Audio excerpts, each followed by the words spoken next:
find the bear pillow? Mm. Well, I wouldn't be able to read. My mouth wouldn't work. Would it? No way. Huh? You think my mouth is connected to the bear pillow? Yeah. If it's connected to the bear pillow, why doesn't it go with you everywhere? Ah, that's a good question, Hunter Shane. Nice lady. Yes, a nice lady. Put it away. Cheyenne has the book that Daddy brought you back from New York. Yeah. And it's a book. What's it called? Let me read. What is it called? It's Wonderful Faces. It's called Making Faces by Norman Messenger. And you can just make up thousands of it. Not a very nice lady anymore, Shy. Hey. Ah! You be a funny thing. That's really a monster looking. Oh, that was the kind of a guy. Good night. Men don't wear hats like that, though. Oh, boy, I tell you, they scare me. I'm gonna. Okay, what should we read? I don't know what we were reading last night. The other side of this, was it that what we were doing? A girl with a kitty and a girl with a parrot and the same mouses and the same earrings. Okay. April 21, 1999. 1980. What? 1993. That's right. Oh, Daddy's got a cough. He can't get rid of it. He doesn't like it. Yep. You needed your cough drop, right? No, I got plenty more cough drops, Hunter. I didn't need that. Did you guys brush your teeth? Yeah. Cheyenne, didn't you brush your teeth, really? I saw her brush your teeth. Oh, okay. All right, now here we have the Jungle Book, the Aristocats, Pinocchio, Donald Duck and the Christmas Carol, Mickey Mouse's Picnic, Little Mermaid, Ariel's Underwater Adventure, Scamp, Thumper, Bambi, Mickey and the Beanstalk, Donald Duck and the Witch, Bunny Book, Dumbo, the Three Little Pigs, Winnie the Pooh and the Honey Patch. We already read that. We read Tramp, too. Yeah, we did, didn't we?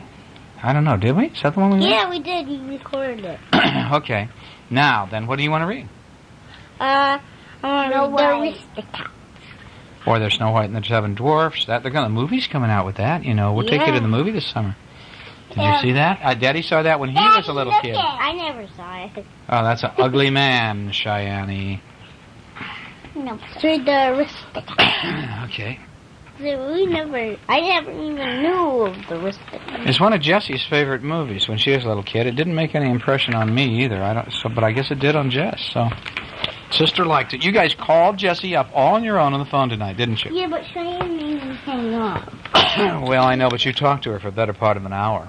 You talked to her for a long, long time. Yeah, because we talked about so many. Okay, Cheyenne, baby, put that away so we can read this one, all right? You can read that one after you go to bed. You can look at that in your own room. I want to look at it. We're going to read a book about the Aristocats. And it says, in Madame Bonfamille's fine home, in Paris, France, that's where Marie's from, all was peaceful. Well, almost. Me first, Kitten Marie shouted. Oh, it's even Marie's name. I'm a lady. Ha! You're not a lady, said her brother, Toulouse. You're just a sister, said Berlois. I'll show you, Marie shouted. And Marie started after her brothers, and a chase began that brought giggles and then tears as Marie's tail somehow arrived in Berlois' mouth. She stuck her tail in his mouth? That wasn't a very nice kitty thing to do, was it? No. Children, the Duchess, their mother, said the Duchess, and the Duchess was their mother. I was just practicing my biting, Mama, said Berlois. Aristocats do not bite, said Duchess. Come, let's practice being ladies and gentlemen. And soon all was peaceful again, but not for long. Out in the kitchen, someone was planning to do something bad to the Aristocats. Edgar the butler had heard Madame say, I'm leaving my fortune to my dear cats. Edgar may have what's left when they're gone. Uh-oh. I'll bet he's going to try to get rid of the cats so he'll get all the money. Well, Edgar had thought, 4 cats? 9 lives each? 4 times 9? Well, it's too long. They'll outlive me, unless... And right then and there, Edgar planned a way to make the Aristocats disappear. Come here, kitties, he crawled. Come taste this delicious creme de l'Edgar. And look at what is he putting in it? It looks to me like... poison. Sleeping pills. He's going to put sleeping pills in it and put him to sleep. Forever? Well, It was delicious. Their friend Roquefort the mouse thought so too. But everyone who drank it fell sound asleep. And the aristocrats slept so soundly that they didn't know they left home in a basket on Edgar's motorcycle. And they didn't know that Edgar was chased by dogs and that the basket fell off and landed under a bridge. They didn't know that they were alone, far out in the country, until a storm broke. And they woke up. "Mama!" Marie cried. "I'm afraid. Where are we?" I don't know, darling. Let's just try to sleep until morning." But Duchess couldn't sleep. All she could do was worry. And then she heard a rough voice singing, "I'm O'Malley the alley cat, helping ladies is my..." "Oh, Mr. O'Malley, can you help me?" Duchess called. "I'm in great trouble. I'm lost." Well, O'Malley bowed and he said, "Well, your ladyship, I'll fly you off on my magic carpet for two." And Sir Boloise popped up, and so did Toulouse and Marie. "What magic carpet?" they asked. "Well, O'Malley stammered, and then he grinned. "Look, I said magic carpet for two, but it can be a magic carpet for 5 also." And he made an X on the road. "It'll stop for passengers right here. Watch." And they watched, and soon something came down the road, and O'Malley made himself big and scary-looking and jumped out in front of it. And the something stopped right on the X. "All aboard," said O'Malley. "Our magic carpet is ready to go." "Oh, it's just a truck," said Boloise. "Shh," said Duchess, and then she smiled at O'Malley. "It's a lovely magic carpet." "Is it going to Paris?" she asked. "Well, it's going somewhere," said O'Malley, helping her on. But soon the driver of the magic carpet saw that he had passengers, and he stopped the truck with a jerk, and he shouted terrible things, and when he threw a heavy wrench at his passengers, they jumped to safety. "Oh, what an awful man," said Duchess. I wish we were home." "Oh, humans are like that," said O'Malley. "Oh, no, Mr. O'Malley," said Duchess. "My humans aren't like that." Said O'Malley. "Then how did you get here? Someone doesn't like you." Well, Duchess thought about that as they began the long walk back to Paris. And finally they arrived in the city, so tired they could hardly take a step. "We'll stop and rest at my peaceful pad," O'Malley said. But the peaceful pad was bouncing with sound. "Oh, some of my friends have stopped by," O'Malley explained. "We'll go somewhere." "Well, I'd like to meet your friends, Mr. O'Malley," said Duchess. So O'Malley introduced all his swinging musician friends, and what fun they were. They played for the 4 aristocrats, and Duchess sang for them, and then after the children were tucked in, Duchess and O'Malley talked. See, this is where he lives, way up there, and these are his friends. They're all musicians. They're playing. This one's playing the piano, this one's playing a guitar, this one's playing a trumpet, this one's playing a squeeze box, and this one is playing a bass fiddle. It looks like he's playing a horn. Yeah. Well, it said, "Your friends are delightful," said Duchess. "How about sharing them with me?" asked Mr. O'Malley. "I mean, how about staying here with me like forever?" Well, Marie heard him, and she whispered, "Oh, Mr. O'Malley. Mr. O'Malley's going to be our father, maybe," said Marie. You know, she's listening to the little kitty. She thought, "Oh, Mommy's going to stay here with him forever." "Great," said Toulouse. "Shh," said Marie. "Let's listen." "Oh, if only I could," said Duchess, "but I can never leave Madame." "Well, she's lucky," said O'Malley. "I never felt that way about a human, and no human ever felt that way about me."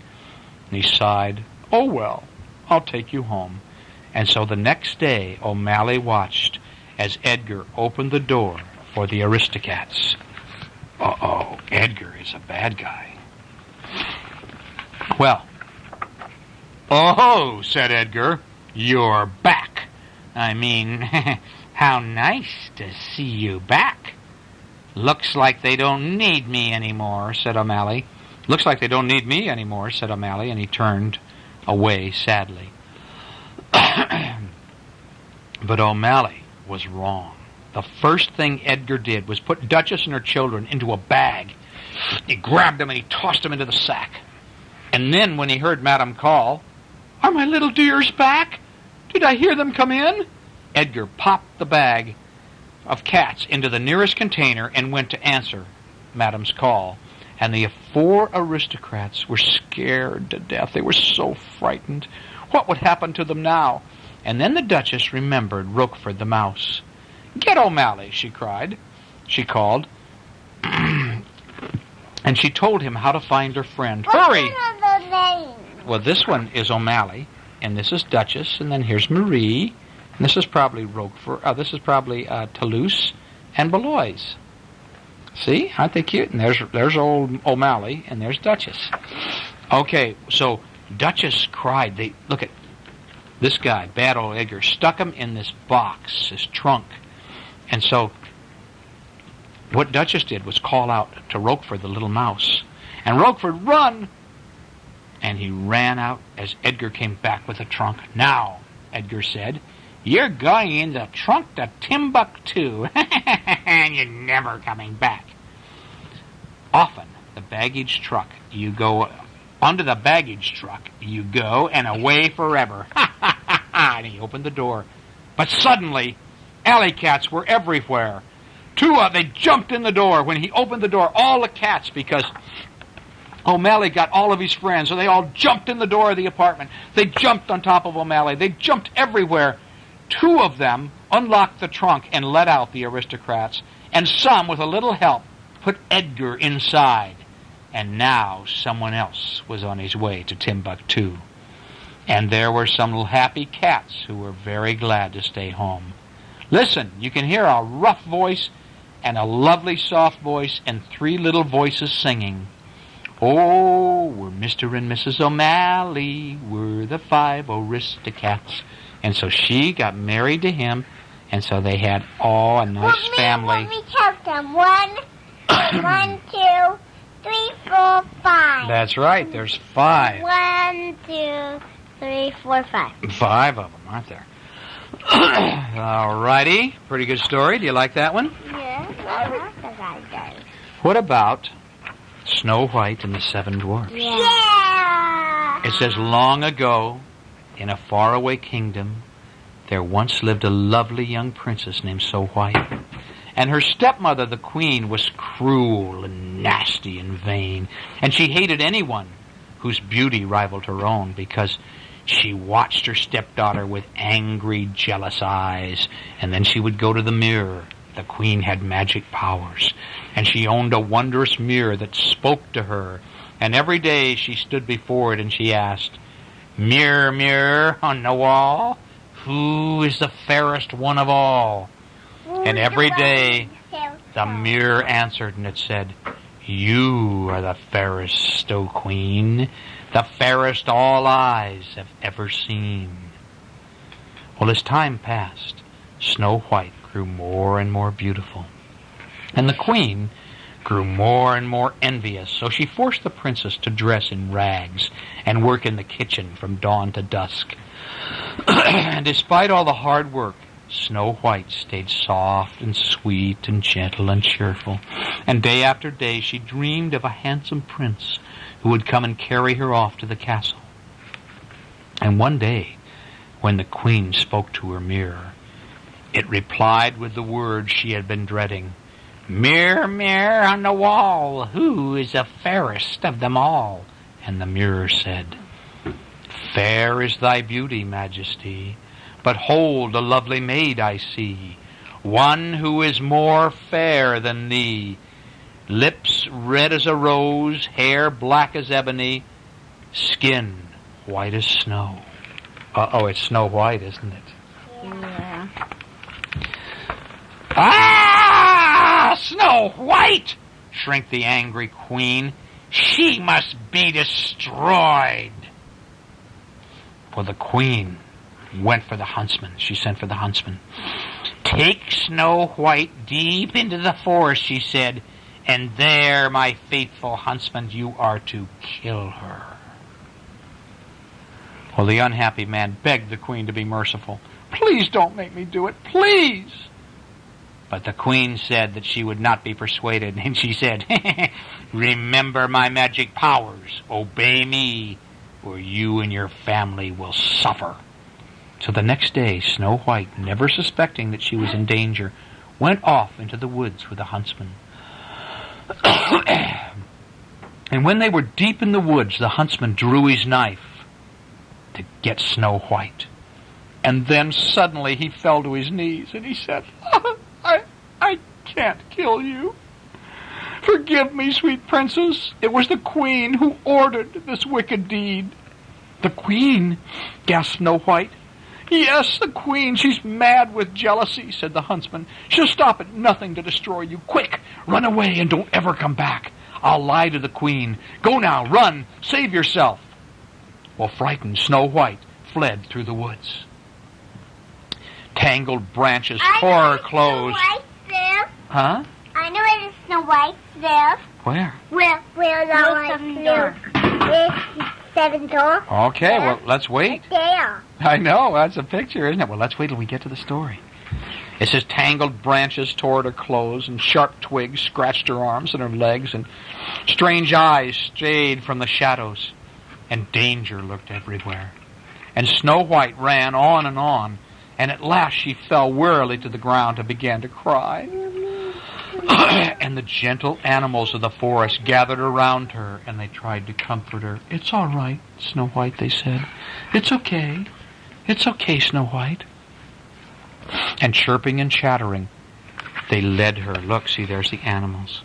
The birds and the chipmunks and the deer and the rabbits. They led her, and they said, look, there's a cottage. Go to the cottage. Oh, said Snow White, how sweet. It's just a doll's house. But inside, the little tables and chairs were covered with dust, and the sink was filled with dirty dishes. My, said Snow White, perhaps the children who live here are orphans, and they need someone to take care of them. So let's tidy everything up. Maybe they'll let me stay and keep house for them. And so look at all the little animals. Went into the house with her. Look at this. They're helping her clean up. The rabbits are like, look at, he's scrubbing the plate with his tail. And there's a squirrel, and he's laying in there, and they're kind of cleaning off the floor, and here's a little raccoon. No, he's like trying to pull the rust out. I know, and look at, here's the chipmunks up there above the sink. And one of the chipmunks got in a sock that's hanging above the fireplace. And anyway, so she starts to clean up, and the animals all helped, and soon the place was very clean. It was spick and span. And meanwhile, the 7 dwarfs who lived in the cottage were starting home from the mine where they worked, and on their way they sang, hi-ho, it's off to work we go. And the dwarfs were amazed to find their house so neat and clean. And they were even more amazed when they tiptoed upstairs and saw Snow White. A sleeping girl, said a dwarf called Doc. She's pretty, said one called Sneezy. But beautiful, sighed Bashful. Bah! Sneezy. I don't know which one is Sneezy. Maybe we'll get a better look at him here in a minute. But we're going to go to the movie. This movie's coming this summer, honey. We're going to go. He's the guy that doesn't talk. This is Dopey. Yeah, he's dopey. That's right. He doesn't talk. Bah, said Grumpy. Grumpy's the nasty one. She's going to be trouble, mark my words. Well, Snow White woke up with a start. Why, you're not children, she said when she saw the dwarfs. You're little men. And the dwarfs gathered around her. I read your names on the bed, said Snow White. Let me guess who you are.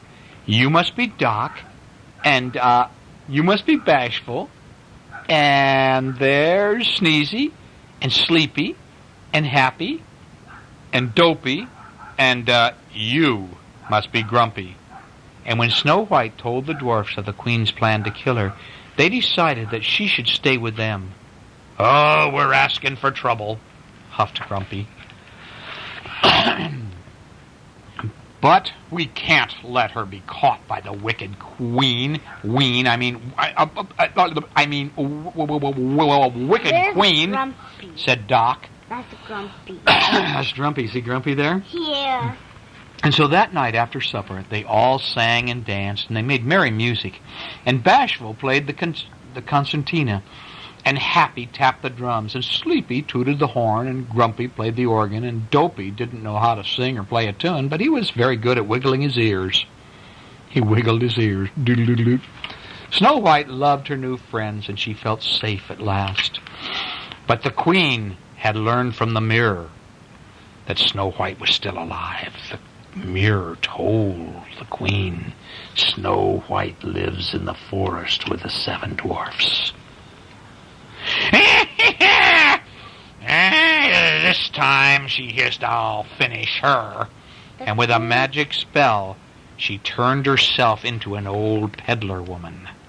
And she filled her basket with apples, putting a poisoned apple on top.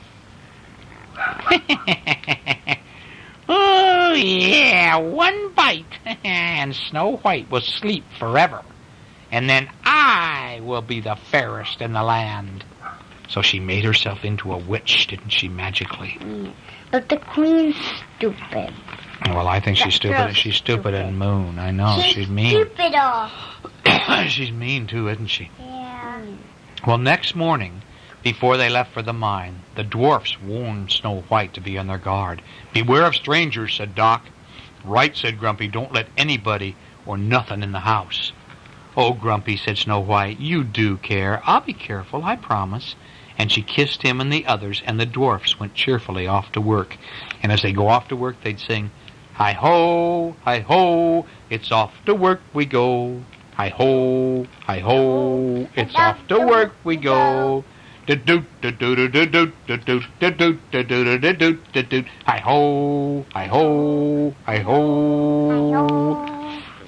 Well, a few minutes later, the Queen came to the kitchen window.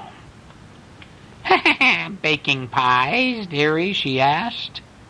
It's apple pies the men love. Here, taste one of these. And she held the poison apple out to Snow White. Now, Snow White remembered the dwarf's warning. But what harm can a poor old woman do, she thought. And that apple does look delicious. And so she bit into the poison apple, and then, she fell to the floor. Is she sleeping? Yes.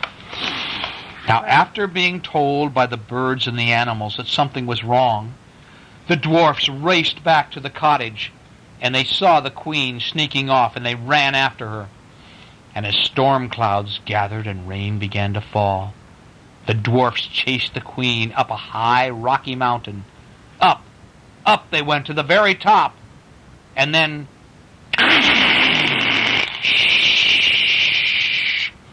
there was a flash of lightning, and it knocked the Queen off the top of the mountain, and she fell. And it killed her. But it was too late for Snow White. She was so beautiful, even in death, that the dwarfs could not bear to part with her, and so they built her a coffin of glass and gold, and night and day they kept watch over their beloved princess. And one day, a handsome prince came riding through the forest, and as soon as he saw Snow White, he fell in love with her. And kneeling by her coffin, he kissed her. Snow White blinked her eyes and sat up, and she smiled. The prince's kiss had broken the evil spell. And as the dwarfs danced with joy, the prince gathered her up and said, I'm going to take you off to my castle, and we're going to get married, and we will all live happily ever after, and the 7 dwarfs will come visit, and we'll come back and we'll visit the dwarfs, and the bad queen is gone, and so everybody will be happy. And that was the end of the story. Do. Now, Cheyenne, don't cut that. Now, what did you think of Snow White? Did you like it? Or did you like that? I like Snow White and the 7 dogs. You did? Or can we do another story? Which one of the Aristocats were you? Of all the little baby cats. You were Marie. And this one was Toulouse. Hunter was Toulouse. Weren't you? Yeah. You think so? Huh? Which one was he? I was Macduff, or whatever his name was. Was it Macduff? McDuffie. I think it was McDuffie. You're the big I'm the big redneck. boy one, and Mama was Duchess. Who was the daddy one? Daddy one was me. Huh. Me. Huh? Then which one was Willie? Willie was Ross. What was his name? The other boy cat. The black one or the yellow one? Which one do you want him to be? Which one am I? Whichever one you want to be. Well, it'd be the gray one or the both of the boys and gray. I forget what the other boy's names was. Here a second. We'll look at him. He started with an R. Daddy is so tired. Okay, let me see here.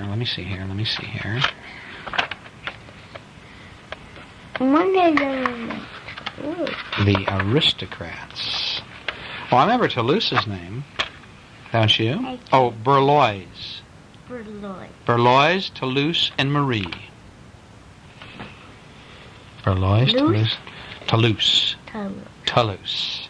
So that's a French name. It's not an American name.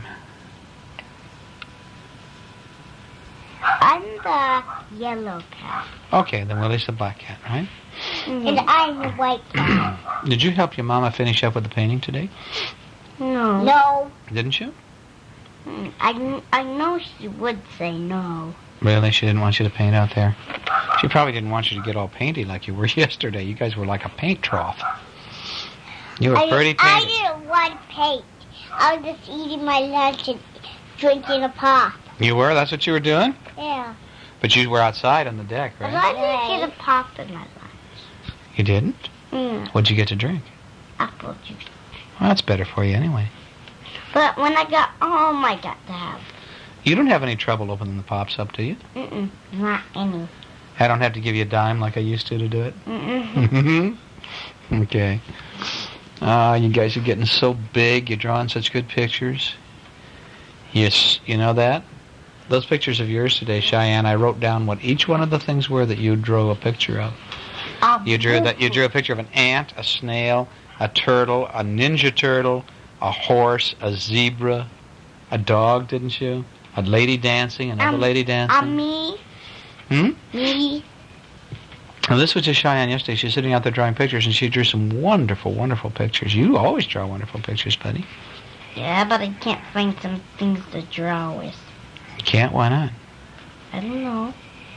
Yeah, we'll find them. There's plenty of things around here to draw with. So. But someone put away my markers, and I don't know where they did. Well, there's not that many places you could find them. They're either going to be in there, or down in those drawers, or they're going to be out in the studio. All those. Well, they might have put them in the toy box. The last time I left them, they're upstairs. It's like Easter egg stuff. Well, that might be where they are now, huh? You can always ask Maggie when she comes, or just go look every place. Okay, like turn on the house. Alrighty. Let's count down here because it's time to go to bed. 1, 2, 3, 4, 5, 6, 7, 8, 9, 10, 11, 12, 13, 14, 15, 16, 17, 18, 19, 20. Cheyenne, you're a wild little girl sometimes. Well, we got only about a minute of tape. Start counting, baby doll. 1, 2, 3, 4, 5, 6, 7, 8, 9, 10.